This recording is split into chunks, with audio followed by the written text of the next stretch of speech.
Boa noite. Acharam que eu ia falar bom dia, né? Eu achei que eu ia falar. Mas nós estamos muito felizes de estar aqui com os irmãos. Sempre estamos contentes de estar no acampamento de carnaval. E nessa oportunidade compartilhando as mensagens também com o irmão Eduardo. A gente vai falar pastor, mas não tem problema falar pastor também, né? Mas é uma grande bênção estar com vocês e participando das mensagens, aprendendo mais da palavra de Deus. Eu convido você a abrir sua Bíblia no Salmo número 24.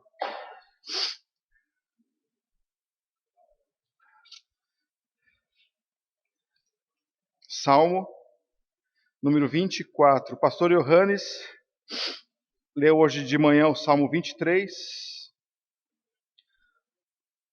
na leitura bíblica. E nós vamos ler o primeiro versículo apenas do Salmo 24 para dar início a esse estudo dessa noite.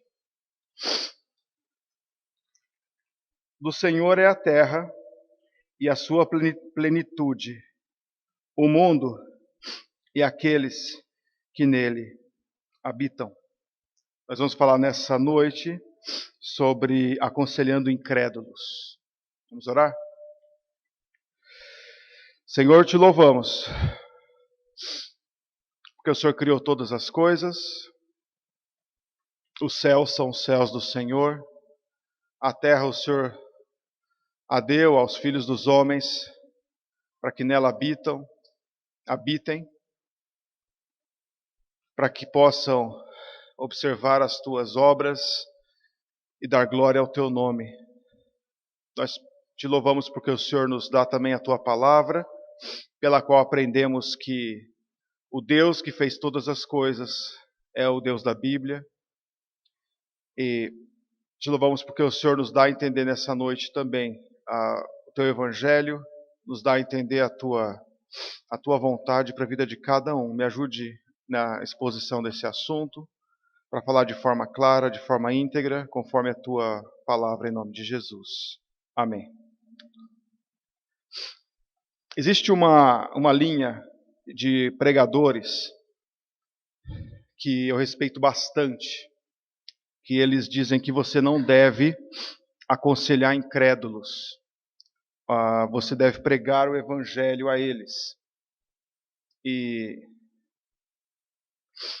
esses são os meus pregadores favoritos. Eu gosto muito deles. Mas eu queria falar algo que não é tão distoante disso, mas é o modo como você encara um incrédulo quando te pede um conselho. Eventualmente, incrédulos pedem conselhos para a gente. E o que você faz quando ele te pede esse conselho? Estou falando na sua vida secular, né? No seu trabalho, nos seus estudos. De repente, um colega vem e quer que você fale algo sobre alguma coisa. Às vezes, ele vê em você alguém que pode solucionar o problema matrimonial dele. Alguém que pode dar uma ajuda. O que você faz quando o incrédulo te pede um conselho? Eu queria tentar nessa noite fazer com que você entenda um pouco da cabeça do incrédulo, né? Existem algumas diferenças entre você e o incrédulo, se você ainda não percebeu. Algumas diferenças grandes entre vocês. Existe uma diferença de propósito na vida. O incrédulo, ele vive para si, ele morre para si. Ele vive para os seus deuses, morre para os seus deuses. Você vive para Deus. Você tem um propósito. O incrédulo, ele vive pensando que a satisfação da sua vida está em ter mais bens, está em ter uma paz na sua família, está em ter saúde. E você, na verdade, olha para essas coisas como coisas boas, mas na verdade a sua plena satisfação está em Deus. E ainda que você esteja numa cadeia sem dinheiro, à meia-noite passando frio, você vai estar cantando hinos. Não são essas coisas que são o elemento que te dão satisfação. Então, o seu elemento de satisfação, ele é totalmente diferente do incrédulo. A sua esperança é diferente do incrédulo. Você tem uma esperança verdadeira. Não é algo vazio. A esperança do incrédulo, ela é literalmente vazia. Eu chegar em alguém e dizer, olha, ele foi dessa para melhor. Aí, quando alguém fala isso para você, você diz, você tem certeza? Ah, não, eu gostaria muito que isso acontecesse. Mas quer dizer que o universo gira em torno daquilo que você gostaria? E eu posso provar que você está errado. Você gostaria que aquela fila andasse mais rápido? Ela está andando? Não. Você gostaria que quando você entra na fila do atacadão, a outra fila não ande mais rápido que a sua? Você gostaria. Mas quando você entrou naquela fila, está amaldiçoada a fila. Você pode trocar de fila, vai demorar mais a outra. Não importa. Então, o mundo não gira em torno daquilo que você gostaria. A nossa esperança, ela está alicerçada, está calcada em um Deus que trouxe seu filho à terra, e esse seu filho morreu e fez o que nenhum dos homens já tentou fazer e não conseguiu. Ele ressuscitou dos mortos. A nossa esperança está calcada na ressurreição literal do Senhor Jesus Cristo há 2000 anos atrás. A nossa esperança está calcada na palavra de Deus que permanece para sempre. Não é naquilo que eu gostaria que acontecesse, não é naquilo que eu acharia bom que acontecesse, mas está calcado em outras coisas. Existe uma diferença de vida espiritual. O incrédulo, a Bíblia o descreve como sendo alguém morto nos seus delitos e pecados. Ele está andando segundo o curso deste mundo, segundo o príncipe das potestades do ar, do espírito que agora atua nos filhos da desobediência. Enquanto isso, a Bíblia descreve nós como vivos dentre os mortos. Inclusive é para nós agirmos como vivos, né? Paulo chega para os crentes e diz, ó, desperta tu que dormes. Às vezes nós estamos dormindo, mas não é para estarmos dormindo. É para vivermos como estando vivos. E nós temos vida espiritual, nós temos compreensão. A compreensão do crente é diferente da do incrédulo. E quando eu falo compreensão, eu estou falando mais de ação do que de compreensão intelectual. Eu estou falando mais de vontade do que de compreensão intelectual. Eu estou falando de alguém compreendendo após almoçar com Cristo que ele roubou o povo e deveria devolver o que ele roubou.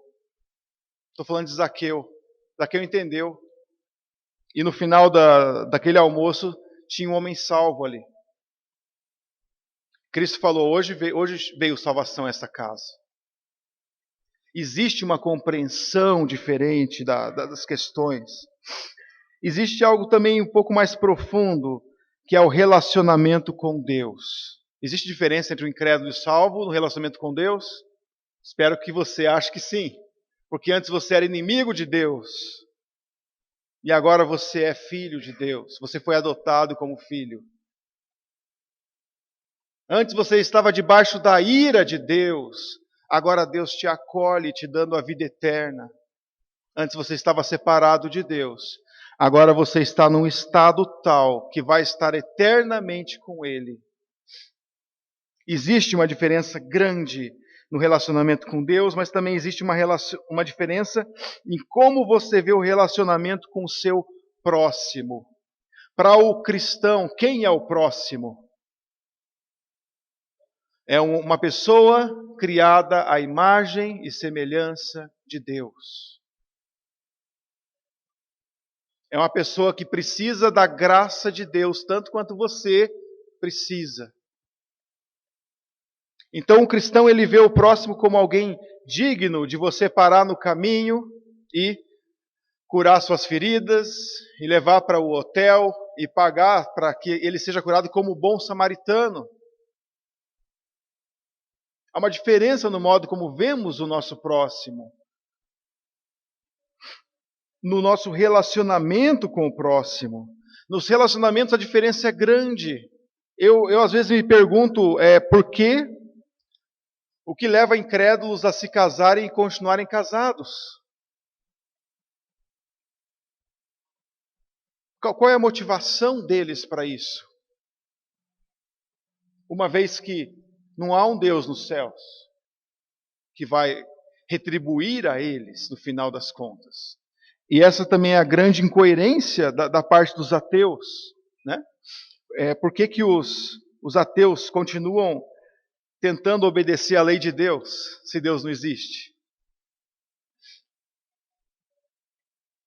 Há uma diferença grande também entre o incrédulo e o salvo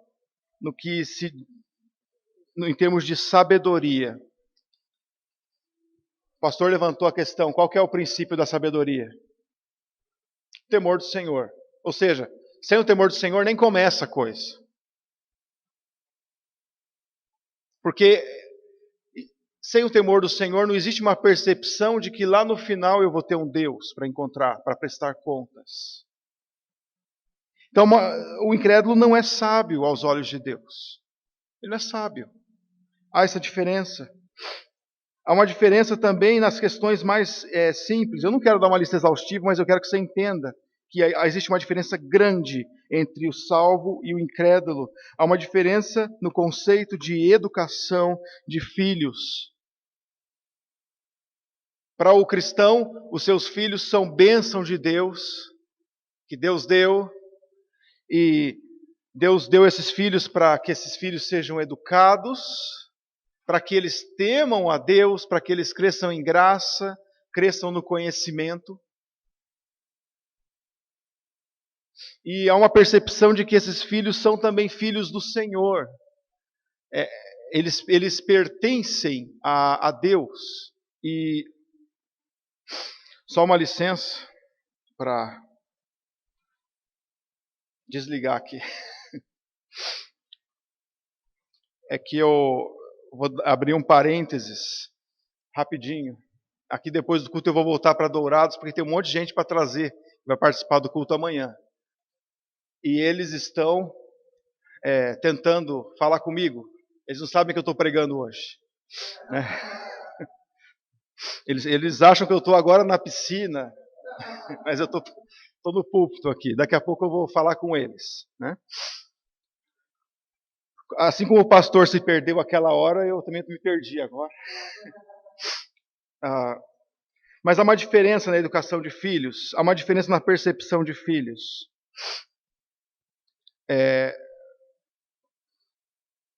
Há uma diferença quando os pais perdem os filhos. E talvez para um pai não tenha nada mais difícil do que isso, do que fechar os olhos no filho. Mas o salvo, ele sabe que Deus é soberano sobre todas as coisas. E ele vai se entristecer e ele vai chorar para o resto da vida. Mas ele chora com esperança. Há uma diferença.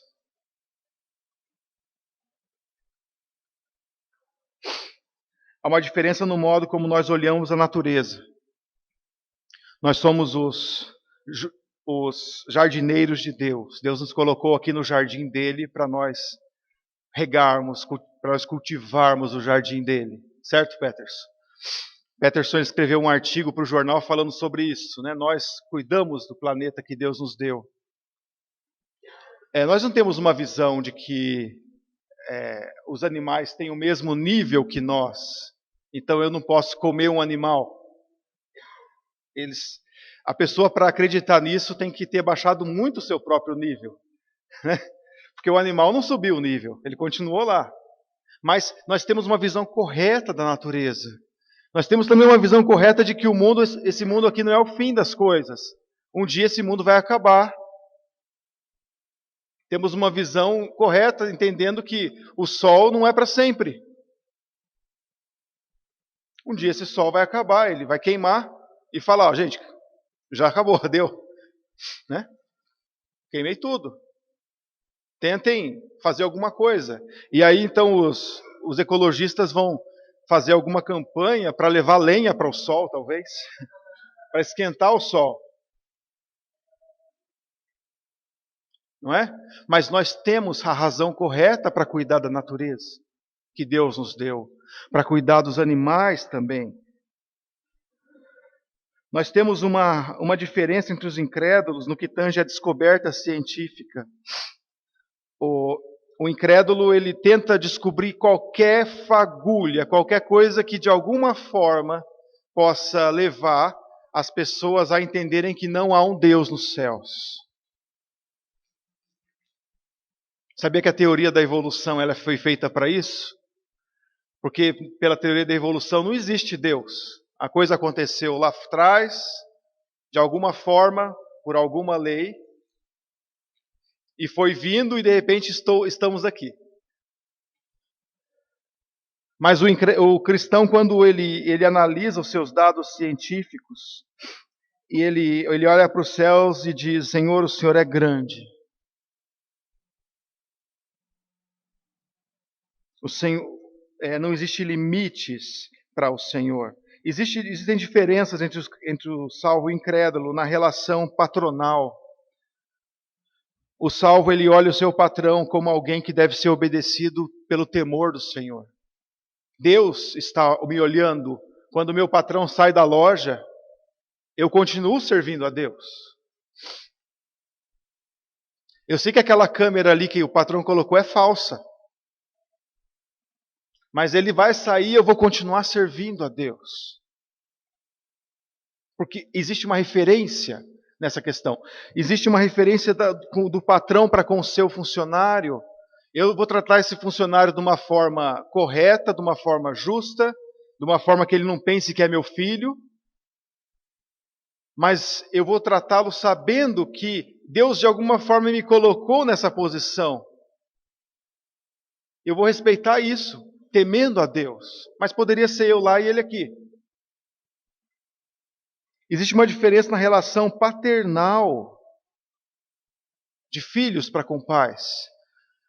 Uma criança, quando se converte a Deus, o primeiro desafio que ela tem é qual? Qual é o mandamento que a desafia? Alguém tem alguma ideia? Vós filhos, obedecei vossos pais no Senhor, porque isto é justo. Honra teu pai e tua mãe, para que te vá bem e sejas de longa vida sobre a terra. Esse é o mandamento que pega todos nós, filhos. Né? Quando eu era criança, eu sabia que eu ia para o inferno por causa desse mandamento. Toda noite eu ia dormir e eu sabia, se eu não acordar no outro dia, eu vou para o inferno. Até que eu entendi o Evangelho.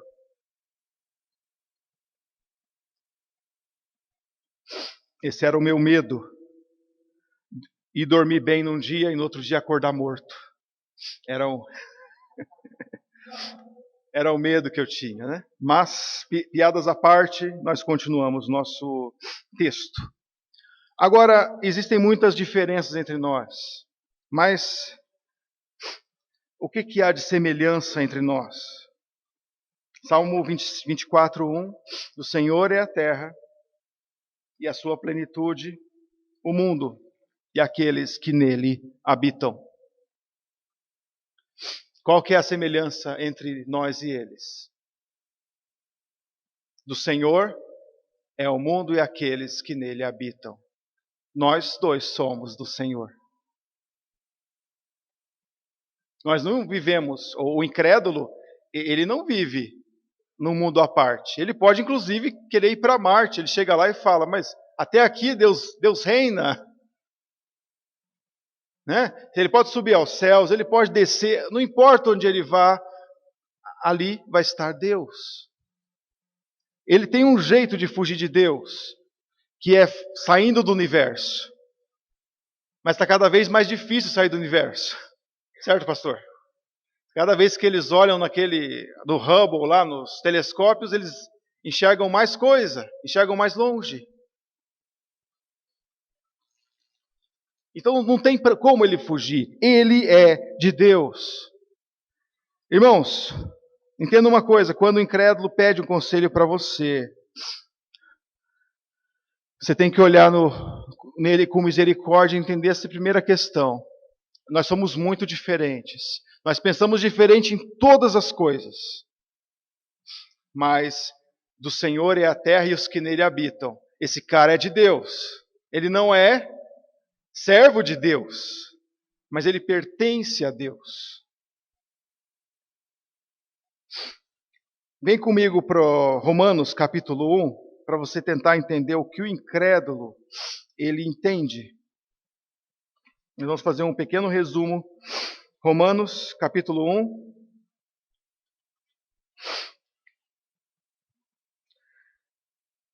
Perguntar pedir o pastor Ellison fazer a musiquinha, para ver se todos nós achamos o texto. Romanos capítulo 1.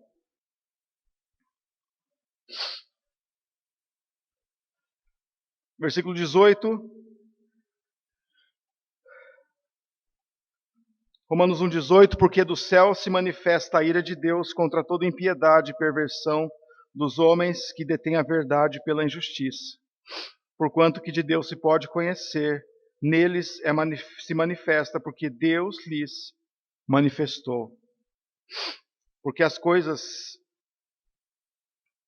Só um pouquinho. Porque as suas coisas invisíveis, desde a criação do mundo, tanto seu eterno poder como a sua divindade, se entendem e claramente se veem pelas coisas que estão criadas, para que eles fiquem inexcusáveis, porquanto, tendo conhecido a Deus, não glorificaram como Deus, nem lhe deram graças. Antes, em seus discursos se desvaneceram, e o seu coração insensato se obscureceu. Dizendo-se sábios, tornaram-se loucos, e mudaram a glória de Deus incorruptível em semelhança da imagem de homem corruptível, de aves, quadrúpedes, répteis. O que eu entendo desse texto, você pode continuar a leitura dele, mas é que o que se pode conhecer de Deus é manifesto entre os incrédulos, porque Deus manifestou. Sabe aquele incrédulo com o qual você vive, com o qual você trabalha, com o qual você estuda? Ele pode falar que é ateu, ele pode falar o que for, mas quando você olha no grão dos olhos dele, você pode falar, ou esse cara está certo, ou Romanos 1 está certo. Ele diz que é ateu, mas Romanos 1 diz que todo incrédulo sabe que Deus existe. Sabe que Deus se manifestou pelas coisas que foram criadas. Isso é a coisa mais básica no processo científico mesmo. Quando você pega uma chave de um carro, simples. Qual que é a coisa mais básica sobre essa chave? Alguém fez. Se eu dissesse que isso aqui foi surgindo através de uma explosão e caiu o símbolo do carro aqui, foi caindo tudo, e de repente caiu até uma pilha dentro, e o código dele aqui dentro, a informação toda coincide com o carro que está parado ali fora. E quando eu aperto um botão aqui, abre a porta do carro. Você diz, você é louco. Gente, o que eles falam para você na escola, de onde você vê, é muito pior que isso. Muito pior. Então, quando você olha para essa chave, você sabe que alguém inventou essa chave. Que alguém com sabedoria criou isso. Que ela tem um propósito. E quando você olha para o seu dedinho do pé, você também sabe que tem um propósito. Quando você olha para cada parte do seu corpo, você vê que tem um propósito. Se todas as partes do seu corpo têm um propósito, por que o seu corpo todo não teria um propósito? Se todas as peças de um motor têm uma função, por que o motor todo não tem uma função? Aí a pergunta que vem é: em que mundo você vive? E essa é a pergunta que, lá no comecinho, Deus falou para Adão. Lembra? Qual foi a pergunta que Deus falou para Adão depois da queda? Onde estás, Adão? E talvez a resposta de Adão seria: Senhor, eu estou no teu mundo. É aqui que eu estou. Então, quando você chega para um incrédulo, você precisa falar como Cristo pediu para você falar, com toda a autoridade. Paulo, ele pedia para as pessoas orarem para que ele pudesse manifestar o Evangelho com toda a autoridade, como convinha que ele o fizesse. Então, nós estamos aqui no mundo de Deus, e quando alguém chega e pede algum conselho, alguma coisa, nós não deveríamos ficar com medo. Nós não deveríamos dar um conselho análogo ao próprio conhecimento do incrédulo, mas deveríamos dar o conselho de Deus para esse incrédulo. Aí você me fala: mas ele é um incrédulo, ele não vai ouvir. Aí você vai para Isaías, né? Isaías, capítulo 6, Deus falou: fala para esse povo. Ah, mas eles não vão ouvir. Mas fala. Fala. Esse é geralmente o argumento usado. Você não vai aconselhar o incrédulo porque ele não vai ouvir. Mas para Deus isso nunca foi um problema. E qual conselho você vai dar para esse incrédulo? Eu diria que existem algumas esferas nas quais você pode aconselhar. O incrédulo chega para você, o seu colega, e fala: eu estou com um problema com bebida. Estou bebendo muito. Ou ele fala: olha, eu bebi demais esse final de semana, né? O cara que é o herói da bebida. Eu virei 2 garrafas e tal, aquela coisa toda. Aí você pode aconselhá-lo de uma forma racional. O que você diria para esse incrédulo? Olha, melhor você parar de beber. Isso vai te causar uma cirrose. Aí você leva o cara no hospital, né? Onde os pacientes terminais. Olha aqui. O que vai acontecer com você? Você poderia mostrar todas as mazelas que ele provoca através da bebida. Olha, você destrói sua família, você destrói a sociedade, pá. Você pode mostrar, isso aí não é errado. Para aquilo que Deus falou para nós, existe uma razão para isso. Mas, você como um dispenseiro de Deus, como um embaixador de Cristo aqui na terra, e olhando para esse incrédulo que sabe que Deus existe, você deveria olhar de novo no grão dos olhos dele e dizer: você deveria parar de beber. Por que eu devo parar de beber? Porque isso ofende a Deus. Que Deus? Você sabe. Isso ofende a Deus. Você pode mostrar isso através das Escrituras. Você pode mostrar isso através do próprio aconselhamento bíblico. Você pode mostrar para ele que quando ele bebe, ele não vai poder ter o seu juízo em perfeito estado para fazer a vontade de Deus. Ele não deve se embriagar com vinho no qual há dissolução, mas se encher do Espírito. Então ele vai falar: mas como que eu posso me encher do Espírito? Eu sou um incrédulo. Aí você fala: um bom começo, eu vou te mostrar como se tornar um cristão. E através de você falar para o incrédulo o conselho de Deus, isso vai abrir as portas para você levar ele a entender a sua miséria. E também a entender que há perdão de Deus para os seus pecados, a salvação para ele. E aí por isso que eu falo que eu concordo mais ou menos com esses caras, porque você invariavelmente vai chegar no evangelismo. Quando você o aconselha de acordo com a vontade de Deus. Eles sabem que Deus existe. Eles conhecem a lei de Deus. A lei de Deus está gravada nos seus corações. Eles são imago Dei, eles são criados à imagem de Deus. Todo incrédulo vem de Adão.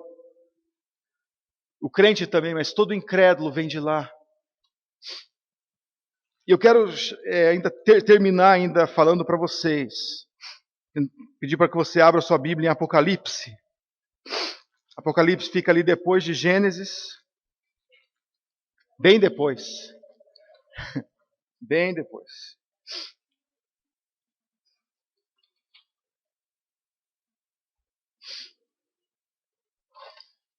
Existe uma razão para você aconselhar o incrédulo que é bem forte aqui em Apocalipse. Apocalipse capítulo 20.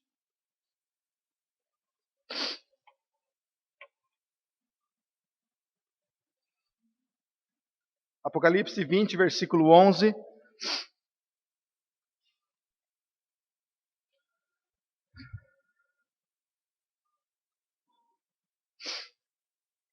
E vi um grande trono branco, e o que estava assentado sobre ele, de cuja presença fugiu a terra e os céus, e não se achou lugar para eles. E vi os mortos, grandes e pequenos, que estavam diante de Deus, e abriram-se os livros, e abriu-se outro livro, que é o da vida. E os mortos foram julgados pelas coisas que estavam escritas nos livros, segundo as suas obras. Deu o mar os mortos que nele havia, e a morte e o inferno deram os mortos que nele havia, e foram julgados cada um segundo as suas obras. Vai chegar um dia em que esse incrédulo que pediu um conselho para você, ele sozinho, ele individualmente vai estar diante de Deus. E nesse dia, ele vai ser julgado por Deus segundo as suas obras. Aí você diria, não, mas ele é incrédulo, ele não pode entender. Ele vai entender. Existe um pensamento que o incrédulo não pode entender, mas ele entende. Pensa só no conselho que João Batista deu para Herodes. Qual foi o conselho que João Batista deu para Herodes? Herodes, não te é lícito, o pastor tem a palavra melhor lá, casar-se com a mulher do teu irmão. A Herodes poderia ter falado para ele, João Batista, eu não posso entender isso, eu sou incrédulo. Eu não tenho Espírito Santo, eu não posso entender. Ele poderia dizer para João Batista, isso é da sua Bíblia, não tem a ver comigo. Mas sabe de uma coisa? Ele entendeu muito bem o que João Batista queria dizer. E isso custou a cabeça de João Batista, literalmente. Então, quando você aconselha o incrédulo, isso pode custar a sua cabeça. Quando você diz para o incrédulo, olha, amigo, eu vi que você veio pedir uns conselhos para mim, eu vi que você está mentindo no telefone. O que você está fazendo? Você não pensa que um dia vai estar diante de Deus e vai ser julgado por Deus por isso? Essa é a postura que nós deveríamos ter. Do Senhor é a terra e a sua plenitude, o mundo e os que nele habitam. Isso tudo é de Deus. Nós, irmãos, para finalizar, abrindo ali em 1 Timóteo, capítulo 3.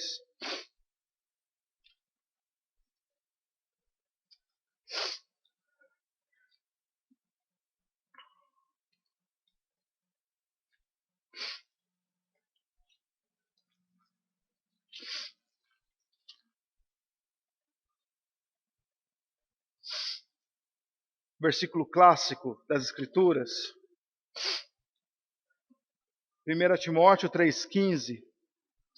Mas se tardar para que saibas como convém andar na casa de Deus, que é a igreja do Deus vivo, a coluna e firmeza, ou coluna e baluarte da verdade. O que é a coluna da verdade? O que é a firmeza da verdade? Será que são as pedras firmes do templo da Nova Campo Grande?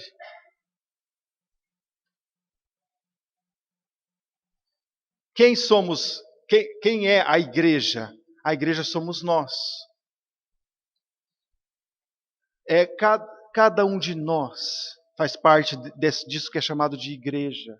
A igreja do Deus vivo é a coluna e a baluarte. A coluna é a firmeza da verdade. Não existe um outro lugar em que você vai encontrar verdade no mundo. E a verdade é quando você chega para esse mundo e fala para eles: olha, amigão, acorda. Você vive em qual mundo? Está no mundo de Deus. O que você está fazendo? É aí que mora a questão. Nós devemos chegar para o mundo e falar a vontade de Deus, o modo como Deus quer que as coisas funcionem, e talvez vamos ser mais perseguidos. E talvez vamos ser mais odiados. Mas talvez esse mundo entenda que existe um pouquinho de sal aqui. Existe um sal na terra para poder cuidar desse mundo que Deus deixou. É assim que nós nos comunicamos com o mundo. O Senhor Jesus Cristo, Ele fez questão de aconselhar os incrédulos, né? De falar com os incrédulos. Embora Ele dissesse, o que eu estou falando para vocês não podem entender não. Mas eu vou continuar falando. Vou falar. Vocês não podem entender, mas eu vou falar. Mas eles entenderam um pouco do que Cristo falou. Tanto é que colocaram ele numa cruz. Tá? Então, quando o nosso amigo Estevão pregava, aqueles homens entendiam o que ele estava falando. Eles rangiam os dentes. E no final, todos se converteram no apelo de Estevão. Foi assim? No final, ele foi apedrejado. Então, é para isso que nós somos chamados. Quando alguém pedir um conselho para você, não esqueça de mencionar a palavra Deus. E um pouco mais precisamente, lembre-se que todas as coisas foram criadas por meio de Cristo e para Cristo. Então, todo o ato deve ser feito olhando para a glória de Cristo. Lembre-se de mencionar Deus e seja um pouco específico. Será que no seu conselho tem Cristo também? Tem que ter Cristo. E talvez também tenha que ter um pouco do Espírito Santo. Porque você vai dizer para ele, mas você não consegue fazer. Sansão não conseguiria derrubar as colunas de um templo com as suas próprias mãos. Ele precisava do Espírito Santo para fazer isso. E você sem Espírito Santo também não vai conseguir obedecer um mandamento sequer. Você precisa disso. É assim que Deus faz. Essa é a terra de Deus. E você não é grato a Deus por estar exatamente aqui com os irmãos na igreja, que é a coluna e firmeza da verdade, que é onde as pessoas vão esperar ouvir a verdade de Deus, a verdade da parte de Deus. Quando você olhar nos olhos de um incrédulo, você tem que colocar isso bem claro. Ele um dia vai estar na presença de Deus, na presença do grande trono branco, e individualmente ele vai prestar contas das suas obras a Deus, elas estão escritas. E aí você vai fazer o quê? Não vou falar para ele, porque ele não entende. Não, ele entende. Ele talvez ele não tenha vontade de fazer aquilo, mas ele entende. E você não vai falar para ele porque ele não entende, porque o Isaías foi ordenado por Deus fazer isso.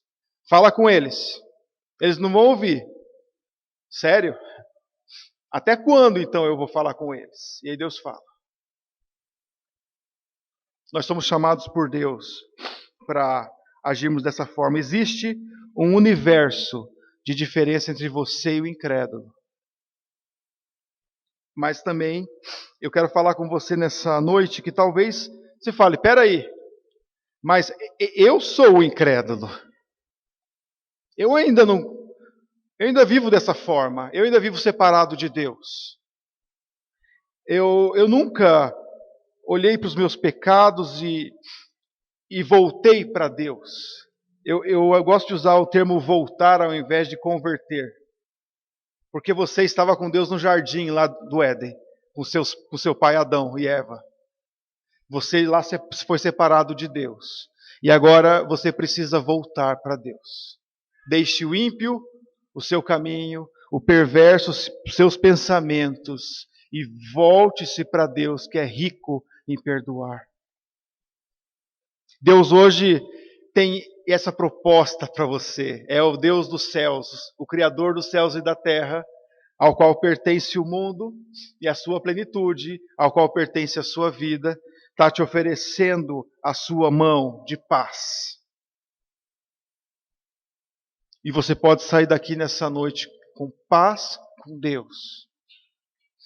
Você pode sair daqui nessa noite olhando para o grande trono branco com esperança, porque tinha um outro livro lá e o seu nome pode estar escrito naquele livro. Talvez hoje seja o dia da salvação, em que você olhe para a sua vida e diga: eu sou esse cara, mas eu quero me voltar para o Deus que me criou. Se esse é o seu desejo, você pode procurar alguém da liderança, aqui no acampamento, pode procurar depois e falar: olha, eu quero me voltar para Deus. Eu não quero mais viver nessa vida de pecados, eu quero me voltar para Deus. E Ele pode falar contigo sobre isso. Esse é o seu alvo também quando você fala com aquelas pessoas. Quando você fala com as pessoas, quando você aconselha as pessoas, no seu coração você está ansiando para que aquela alma seja tirada do inferno e sirva ao Deus vivo. Do Senhor é a terra e a sua plenitude, o mundo e aqueles que nele habitam. Graças a Deus por isso. Cristo recebeu toda a autoridade nos céus e na terra, e portanto Ele passa essa autoridade para nós, para que nós possamos falar com autoridade a palavra dEle, que assim o façamos. Ouse falar com autoridade no poder de Deus. Ouse confiar no Espírito Santo para que Ele te capacite a falar com as pessoas dessa forma. Né? Ouse crer que a palavra de Deus é a verdade e repouse nesse fato de que você pertence à igreja do Deus vivo, coluna e firmeza da verdade. Vamos orar? Obrigado, Senhor, por Tua palavra, porque ela permanece para sempre, ela é a lâmpada para os nossos pés, é a luz para o nosso caminho, mas também ela é a ferramenta que o Senhor usa para mostrar a Sua vontade para todos, para os incrédulos, para os crentes, e todos um dia vão prestar contas diante do Senhor, baseado nisso, baseado no conhecimento que o Senhor deu pela criação, pelas coisas que foram criadas, baseadas na revelação que o Senhor também nos deu através da Tua palavra.